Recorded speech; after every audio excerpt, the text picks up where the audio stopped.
Hey there, and welcome back to the Total Transition Podcast, where we explore the transition journey with a focus on humanity at the center. I'm Jordana McGonigal, your host, and every other week or so, we bring you inspiring stories from veterans and military spouses who have successfully navigated their own transitions and practical insights from experts in all aspects of living fully. Now, this week, we are talking about transition from kind of a different angle. Some of our listeners I know will really appreciate this, though. We are talking with Anna Larson. Now, Anna is founder of MilSpouse Transition, where she helps military spouses through the transition out of active duty life, because yes, you guys are kind of going through it too. She is a Gallup certified coach focused on well-being, and she hosts 3 podcasts. As an ambassador of veteran spouses for 5 and Thrive, she advocates for improved military family quality of life, and her work has been featured in a number of publications. So today, Anna, we are so excited to hear your experience from the other side of the house, right? I am so excited to be here. And yes, it's funny because our experience is so heavily tied to our service member that I can't tell you my story without also telling you his story in the same breath, Well, it's on you. So if he gets mad about it, that's all your deal. But yes, I'm excited to hear, because I think a lot of times we forget that there's, we always talk about, it gets drilled down to it's just a new job, right? It's just a new job. And it's absolutely not just a new job. But we also tend to forget that there's usually like a nucleus that is surrounding this person who is doing the transition, that is also in that transition, and sometimes in that transition without all the information or any information or, any say. So I'm excited to have you here today. Well, thank you. I'm excited to be here. Good. All right. So we always start out with the story, right? And your story obviously is going to be a little bit different than, talking about decisions we make to get into the military or out of the military and that kind of thing. Your decisions are kind of reliant on someone else's decision, right? So let's do it this way. Talk about the career, right? What was it like as a MilSpouse with, obviously your spouse, the one kind of going through the process, the career path, all that kind of stuff. And then I guess, was it his decision, y'all's transition? How did that work to make the decision that, hey, we're at the end here and we need to kind of move in a different direction? What does that look like for you guys? Yeah. So we hit 20 years in right before COVID, actually a little bit before COVID started. And so when COVID hit, and there was hey, get up at 5 and call in and let us know you're here, but don't actually come into work.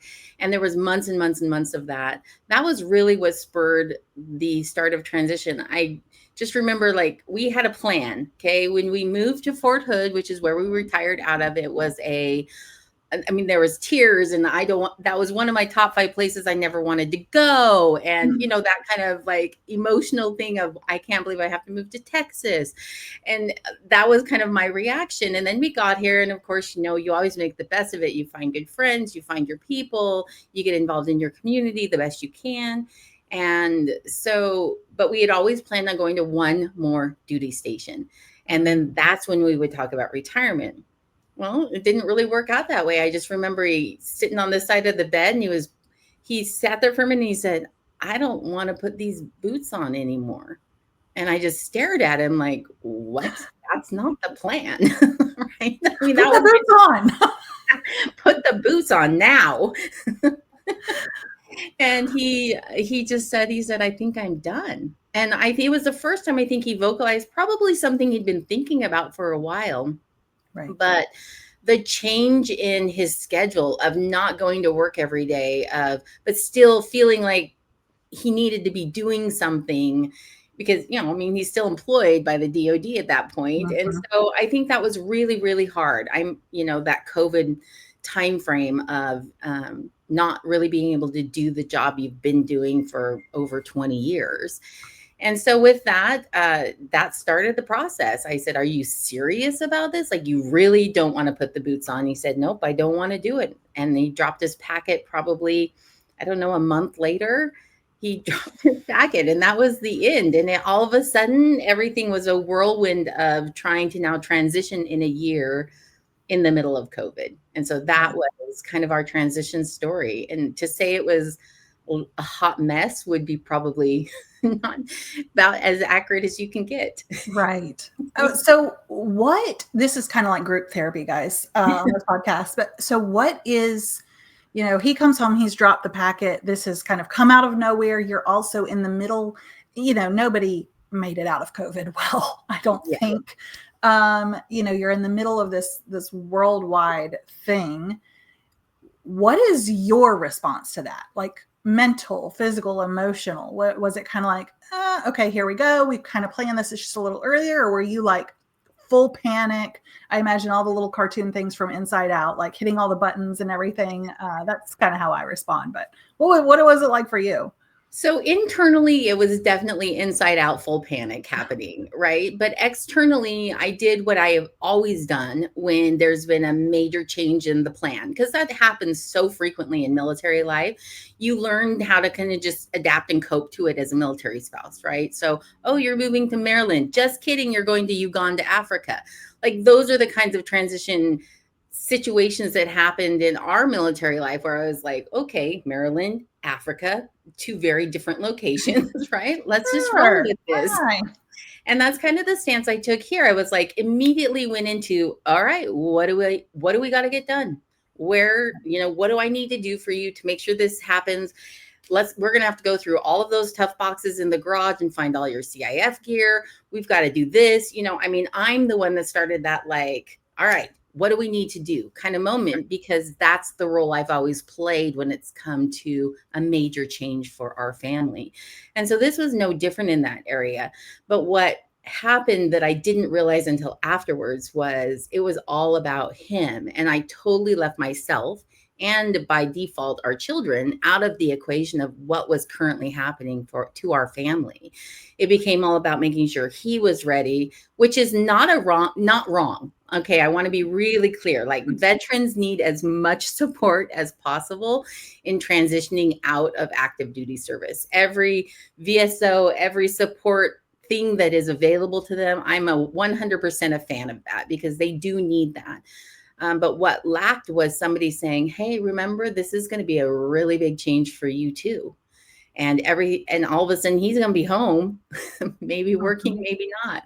And how are you going to deal with that? And all of your, norms of your life are going to change, and your expectations, and no more travel and no more moving. And do you want to live in Texas the rest of your life? And those kinds of conversations happened so late in the game that we ended up feeling like we didn't really have choices. We just had to settle, and then we'd figure it out later, if that makes sense.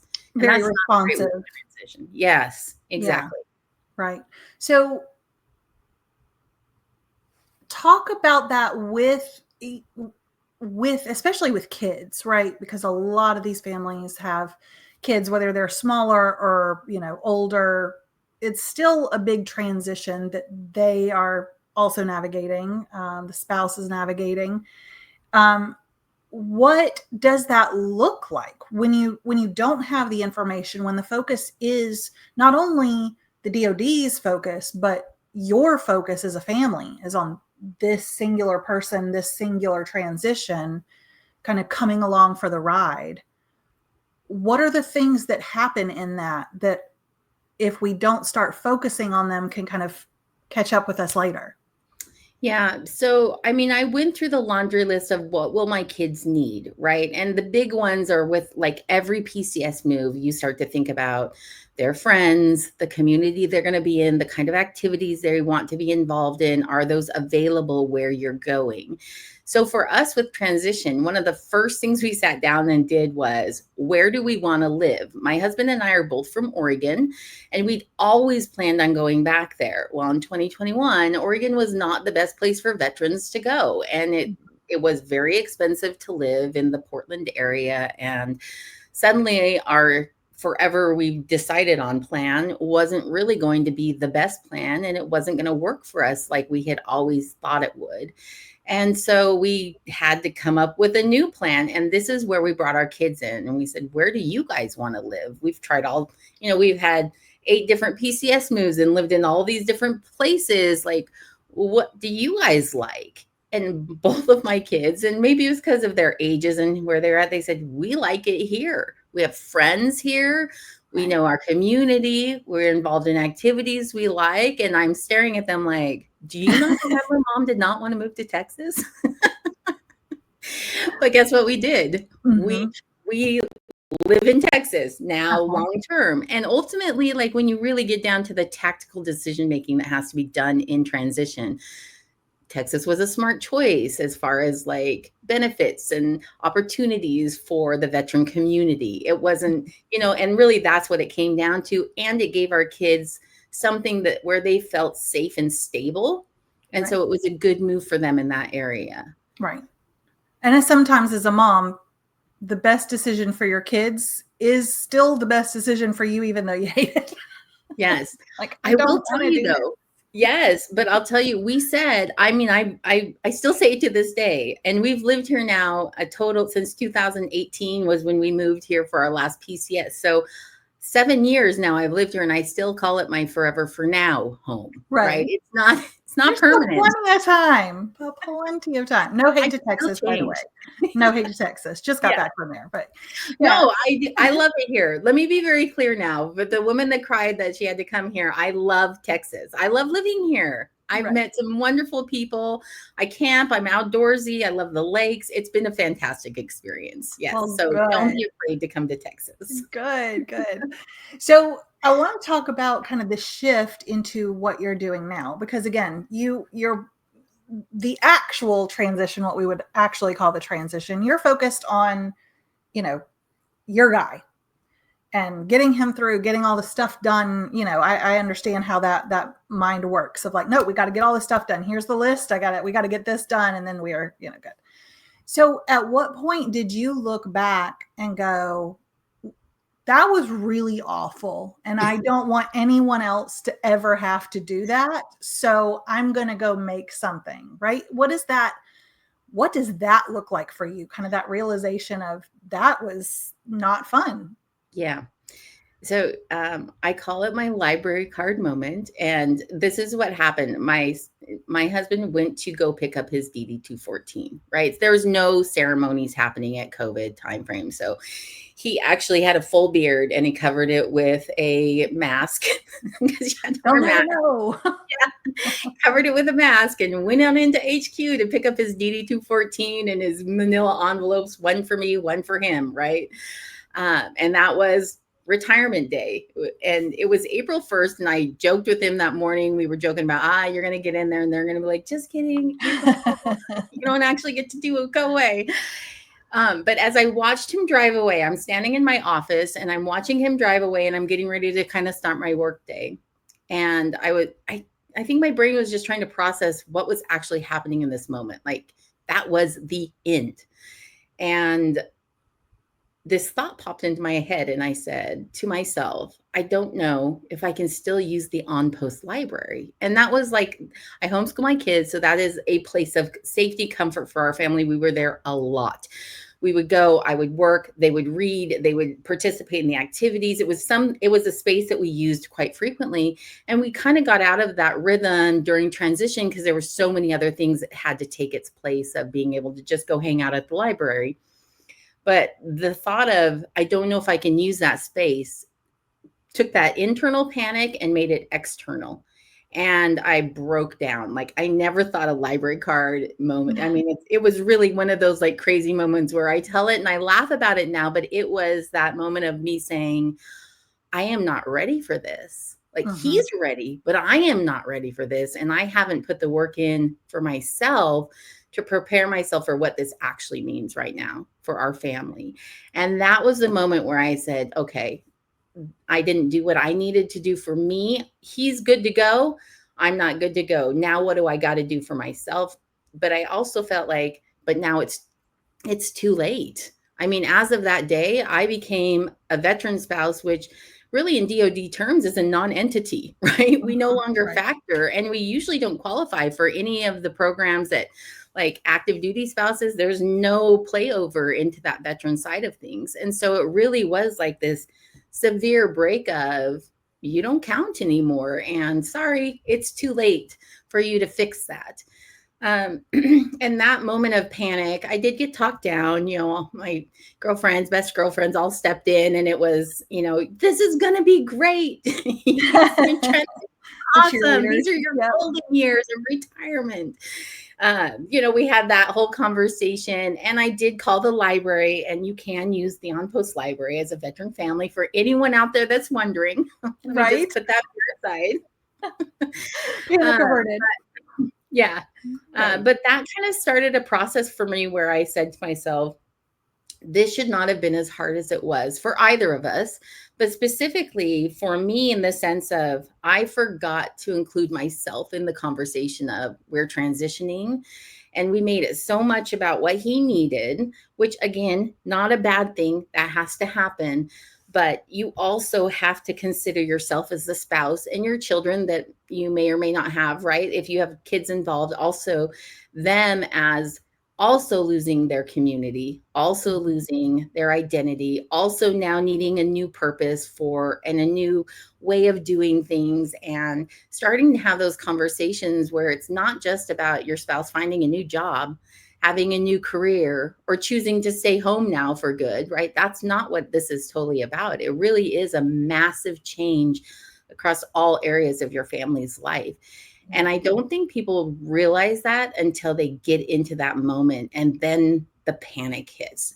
And that's why I think service members and their families, why you see divorce rates that are so high, why you see relationships failing, all of that is tied to this fact that it's not the same as every other PCS move. And we forget that, or we don't know that that's the case. We just think of it as a PCS move, and it's not. Right. So talk about that a little bit. What are the huge differences, that, if there's a MilSpouse out there who's about to go through this, right? She's like, oh, it's just like, we're going to pack and things are going to move and we're going to be fine. What do they need to be looking out for? What are the things that are different that maybe come from left field a little bit that kind of sneak up on you? Well, I think a lot of times military families get into a rhythm, right? There's a cadence that happens with the day to day. When your spouse gets up, they go to PT, then they go to work. And there's like a rhythm that happens, and your family builds their life kind of around that rhythm. And with transition, what happens is that rhythm shifts, right? They might still have a job, but it's not a DoD job. So there's a little bit different in the way now your spouse is trying to communicate with civilian workforce. And we all know how that has caused major issues. I mean, there's lots of conversations happening kind of around that, how to translate your experience as a service member into the civilian world. But more than that is the support networks, the systems, the community, the community involvement opportunities and activities aren't really there for veteran families. They're there for active duty families. And the shift from day one to day two, I mean, it literally is a moment of picking up a packet that says you're done, where you're no longer active duty. And I think understanding that shift and knowing the benefits that you're going to be losing, and by benefits, it's not just, I'm not talking about healthcare and things like that. I'm talking about community and opportunities within the community. And just as an example, I traveled about a week and a half after we left, and I went to the USO because I had a massive layover, and they said, you're not allowed in here anymore. And I was like, what? Like, I didn't know that was a thing. Like, in my head, I was still part of the military community, but on paper, or for purposes of funding, I was no longer included. And so it's little things like that that start to hit you that become really demoralizing and very upsetting, and like make you realize just how much you are no longer seen as part of that military community anymore. And so if you're not tied into other community efforts that are veteran focused, it's very lonely. And you have to start searching for, where are my veteran spouses? I mean, you don't hear about them very often. There's no groups, there's no clubs. Probably should change that. I mean, there are, but they're virtual, right? But we need people in our space. So we need community where we live. And so it just was a massive shift. So those things, but also little things like now having to deal with stuff that previously you would, I'm going to just say, shuffle under the rug because you didn't have the time to deal with it on active duty life. So one of the things we talk about a lot, or I talk about personally a lot, is that my spouse suffers from PTSD, and he had to go do all these VA appointments and dredge up some situations that he wasn't prepared to talk about. And so coming home from these appointments was like greeting somebody who he was angry and bitter, and there was a lot, but I didn't know why. And so it was this change also in his personality and us trying to navigate that relationally. Right. So all of these little bits and pieces. Another one I throw out there that's children related. While we stayed here because my kids had a support network, what we didn't think about was when all of their military friends now moved away. Now what? Right. And we're staying behind. We're not going anywhere.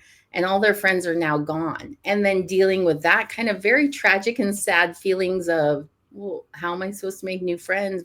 We should PCS too. In fact, my son said that we need to go too, Mom. I'm like, well, we don't get to anymore. Yeah. So there's just a lot of loss associated with the loss of those rhythms of life that we have come to expect or that are safe for us. Mm-hmm. Right. Kind of the community that you build while in that service, and then it just kind of disappears. So yeah. And we complain about it a lot, right? That community we build, we complain about PCS moves, and we complain, like, there's a lot of like not wonderful things, but it's safe and it's stable and we understand it. And that's what goes away. Right. So how did you make this decision to kind of start what you did? Because you went through all of this, you're kind of recognizing like, well, that sucks. Nobody should have to do this. You know, at what point did you say, all right, I'm going to do it. I'm going to step up and start talking about this experience and what it did and how it should change, and really kind of fighting for a different level of awareness in the post-military world? Yeah. So I don't know if you've noticed, but I'm not a quiet, timid, wallflower style of personality. Welcome. So it just started with me having conversations with other spouses. Like, I did reach out to strangers on LinkedIn saying, I understand you've transitioned. Tell me, is this normal? And I started asking questions. And what I discovered is pretty much every military spouse I talked to said there was nothing available. There was no support for me. Half of them didn't even know what TAP was. The other half that went felt like they'd been ignored, or, they were just kind of there as a plus one to be seen but not heard from. So there was like this, that's supposed to be our understanding of transition, but we're not really invited to sit at the table necessarily and have conversations about it.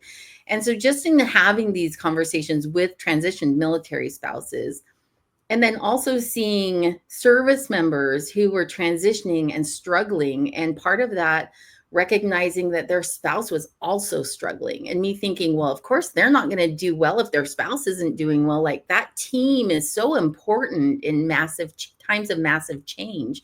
Right. And if one of you is off kilter, and if both of you are off kilter, I mean, really the expectation just of thriving becomes nil at some point. Mm-hmm. And so I just started seeing these patterns. And as I sat and talked with some friends of mine, I just said, I know that there's a better way to do this. I know there's got to be something that we can build or offer or bring to the table that would support spouses.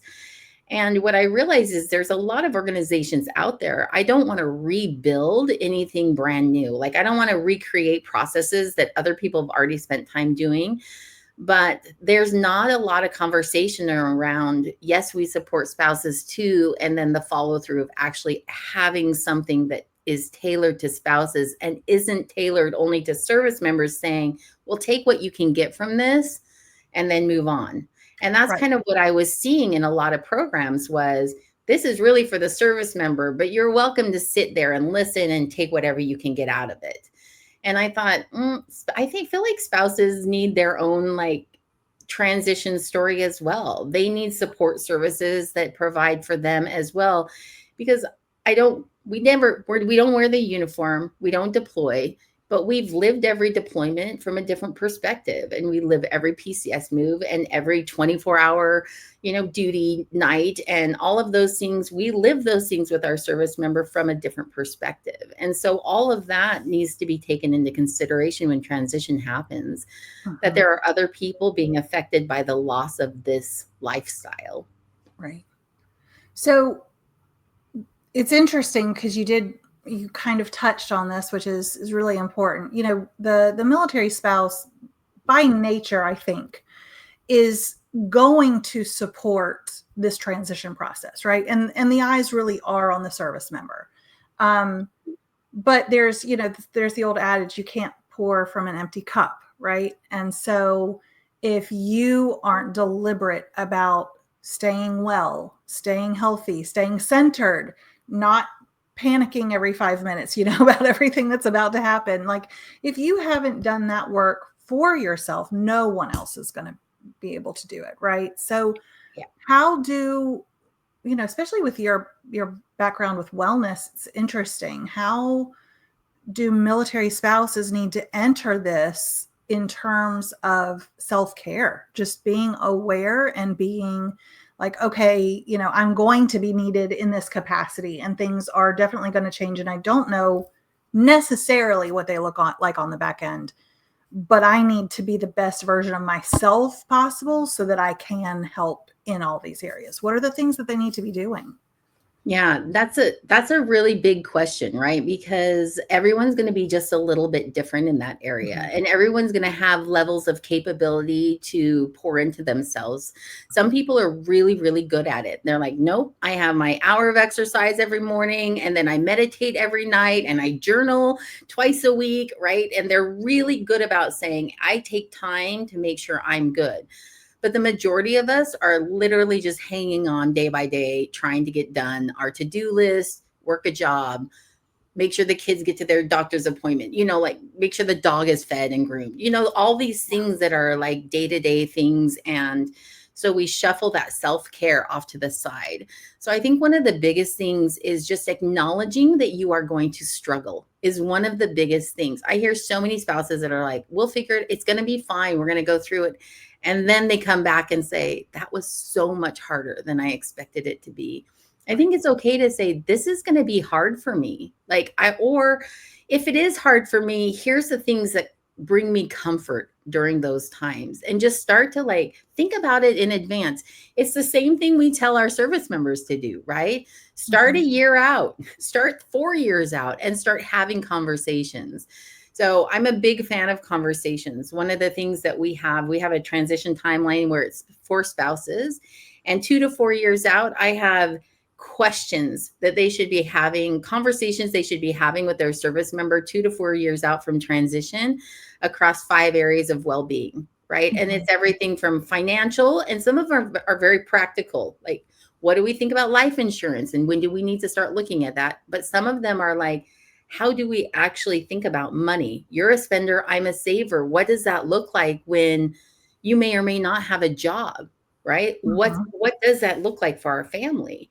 And so just things like that, where having those conversations and starting to prep yourself, not to give you anxiety or to add to your to-do list, but to prepare yourself and to recognize the areas where maybe you don't have answers and you might need to look for additional support or resources.